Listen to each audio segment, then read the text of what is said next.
विमल पोलो जुबा केसरी, हर पल मनाओ केसरी त्योहार। ठीक है आशुतोष जी, भाई कोई बैठक नहीं, कोई रिकॉर्ड नहीं, कोई दस्तावेज नहीं, और राजेश चौधरी कह रहे हैं तो स्वायत्तता का तकाजा है, स्वतंत्रता देनी थी, इसीलिए कोई एफआईआर नहीं दर्ज हो सकती चुनाव आयोग पर।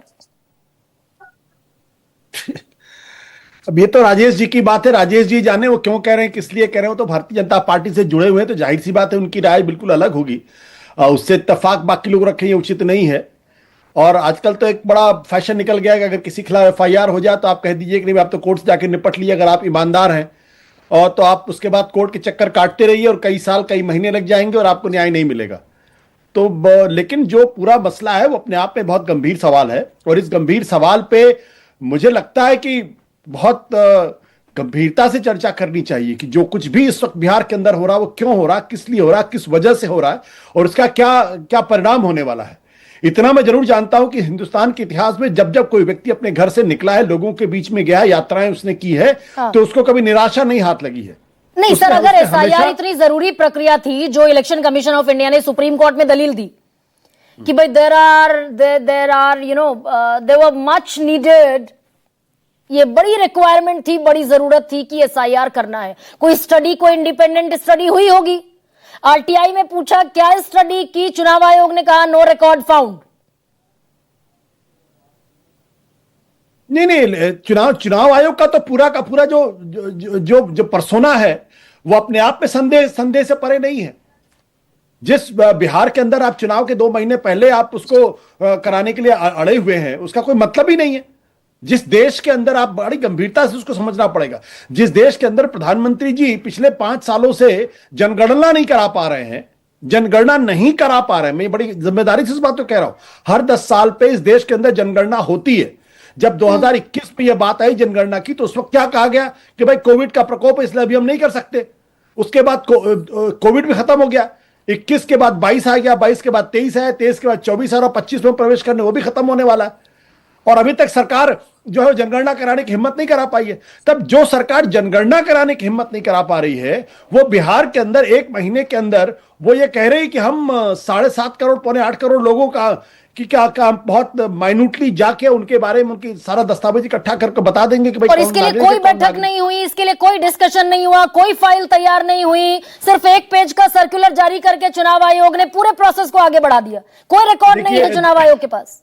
देखिए गरिमा जी, मैं आपको एक बात बड़ी जिम्मेदारी से बताऊं, मैंने तो इलेक्शन कमीशन तब कवर किया जब टीएन सेशन थे, और टीएन सेशन के बाद जब एमएस गिल और जे कृष्णामूर्ति जब बने उस वक्त भी मैंने कवर किया था। इलेक्शन कमीशन में कंटिन्यूअसली मीटिंग्स होती थी, गृह मंत्री से, गृह सचिव से मुलाकात होती थी, और जो कंसर्न डिपार्टमेंट थे उनसे लगातार कंसल्टेशन होता रहता था। और उसके बाद जो तमाम सिक्योरिटी एजेंसीज, चाहे सीआरपीएफ हो, चाहे बीएसएफ हो, चाहे जो, उन सबसे कंसल्टेशन होता था, और उनके इनपुट लेने के बाद किसी राज्य विशेष के अंदर चुनाव की प्रक्रिया तैयार की जाती थी, और उसके बाद चीजें होती थी। नहीं, लेकिन सर अब ऐसे कैसे कि भाई आप तो 8 करोड़ लोगों से 30 दिन के भीतर सारे दस्तावेज मांग लेंगे।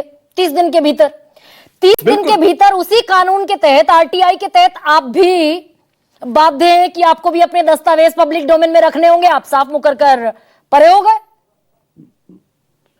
और आप देखिए सुप्रीम कोर्ट ने अंततः कहा कि आपको लेना पड़ेगा, आधार कार्ड आपको मानना पड़ेगा, जबकि ये कह रहे थे कि legally we are not bound by that. आप तो ये कह रहे थे कि लीगली हम वी आर नॉट बाउंड, कि हम जो लिस्ट है 65 लाख लोगों के जिसमें किसके नाम कटे किसके नाम नहीं कटे, वो दिखाने के लिए हम लीगली हम बाउंड नहीं है। बाद में सुप्रीम कोर्ट ने कहा कि आपको बताना पड़ेगा, सुप्रीम कोर्ट ने कहा कि आपको आधार कार्ड दिखाने पड़ेंगे। और देखिए एक चीज जो मुझे बहुत हास्यास्पद लगती, चलिए कोई भी आदमी इस देश के अंदर इसका विरोध नहीं करेगा अगर एसआईआर गंभीरता के साथ होती है, लेकिन एसआईआर गंभीरता के साथ अगर करनी थी तो लोकसभा चुनाव के फौरन बात करते और पूरे देश में एक साथ करते। प्रॉब्लम क्या है? सर दस्तावेज देने के, सर दस्तावेज तो देंगे ना भाई। इतनी बड़ी प्रोसेस आपने शुरू की, बिहार में शुरू कर दी, बंगाल में आप शुरू करने की तैयारी में, फिर पूरे देश में होगा। आप दस्तावेज तो देंगे आरटीआई एक्ट के तहत। छिपाने की क्या कोशिश है जब एफआईआर तक नहीं हो सकती आपके खिलाफ? तो नहीं, छिपाने की कोशिश तो इसलिए होगी क्योंकि वहां कोई पेपर ट्रेल होएगा ही नहीं। मैं इस बारे में बहुत कॉन्फिडेंट हूं। अगर उनके पास पेपर ट्रेल हो कि कब, क्यों, कैसे और किस वजह से एसआईआर आपने शुरू की है, तो दिखाने में कोई दिक्कत नहीं है। जैसे कि मैं बड़ी जिम्मेदारी से इस बात को कहता हूं कि अगर कल कोई मेरा अगर डिग्री सर्टिफिकेट अगर मांगता, मैं तो चौड़े के साथ, गर्व के साथ उसको पहले दिन दिखा देता कि भाई ये मेरा डिग्री सर्टिफिकेट है, मुझे छिपाने की क्या जरूरत है। भाई अगर मैं फर्स्ट डिवीजन पास हुआ हूं, सेकंड डिवीजन पास हुआ, थर्ड डिवीजन पास हुआ, इससे क्या फर्क पड़ता। बजाय इससे कि लोग मेरी डिग्री पर सवाल खड़े करते, मैं तो दिखा देता। तो मैं इसी बात तो कह रहा हूं, अगर इलेक्शन कमीशन को छुपाना कुछ नहीं है तो पेपर ट्रेल दिखा दे।